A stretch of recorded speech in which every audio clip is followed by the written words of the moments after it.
শুভেন্দু অধিকারী যেমন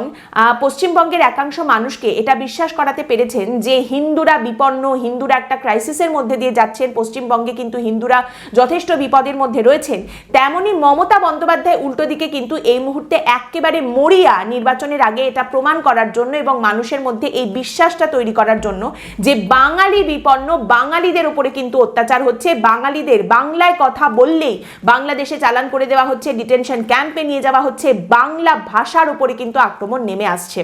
অর্থাৎ এখানে দাঁড়িয়ে একটা বিষয় খুব পরিষ্কার, দেখুন এই গোটা বিষয়টা মানে এখানে মমতা বন্দ্যোপাধ্যায় যে দাবি করছেন বা শুভেন্দু অধিকারী যে দাবি করছেন দুটোর মধ্যেই কতটা সততা আছে বা নেই সেই নিয়ে আমি বা আপনি প্রশ্ন করতে পারি, চর্চা করতে পারি, কিন্তু আলটিমেটলি রাজনীতিতে নির্বাচনী ময়দানে লড়াইটা ন্যারেটিভের, মানুষ যে কথাটা বেশি বিশ্বাস করবেন সেদিকেই মানুষ বেশি ঝুঁকবেন। কিন্তু একটা বিষয় পরিষ্কার যে আগামী নির্বাচনের লড়াইটা এই দুদিকের তরফ থেকে হবে দুটো ভয়কে সামনে রেখে। একদিকে মমতা বন্দ্যোপাধ্যায়ের দাবি বাঙালি সংকট, আরেকদিকে শুভেন্দু অধিকারীর দাবি হিন্দু সংকট।